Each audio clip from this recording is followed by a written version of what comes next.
I wonder sometimes whether he was very smart to choose us. I once invited a fellow to a meeting, and I said to him afterwards, his name was Rodney.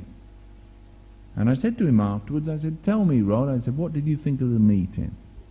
And he put his head down for a minute, and he said, "Well," he said, "to tell you the honest truth," he said, "I've never been in a room with so many peculiar people gathered together in the same place all at once." He said, "Right funny crowd." And we are, but God's chosen us. And God said, we're saved. And God has said, we call upon Him, that's it. Now you've got to live from that basis.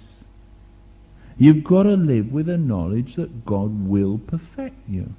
He's set out to do a work, and that is it.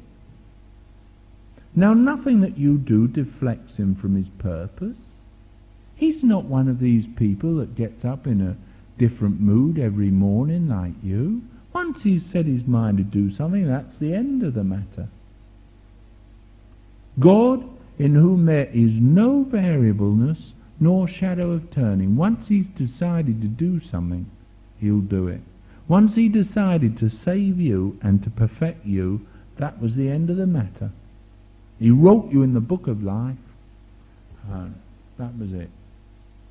And He did that before the foundation of the world. He did it before you were even thought of, or as they say in some circles, before you were a twinkle in your Father's eye. He did it. And that's that. And you're saved. Now why are you saved? Well, by grace. Through faith. And that, it's not of yourself, it's a gift of God. Sometimes when things are going wrong, you want to stand in front of a mirror and you want to look at yourself full in the face and say, I know God saved me. That's it. How do you know? Because you called upon Him. Because you believe that He's risen from the dead, because you believe He atoned for your sin. On that basis and that basis alone. When everything else goes wrong, you know that God saved you. That is what being saved is. It has nothing to do with what a man does. Now, of course, there are different rewards in heaven, but that's another story. There are different states of glory, but that's something different. We're just talking about basic salvation. And you don't want to confuse the two. Now obviously you need to go on into God. But your salvation was set that first day that you first believed. Alright? The first day you said to Christ, Lord, remember me. He wrote it down. And that's that. And it's forever done.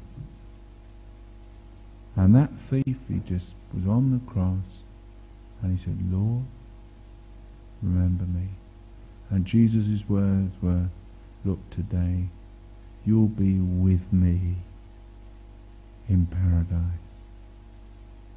I think that thief had one big advantage, not that I would fancy being crucified. I wouldn't. Very painful.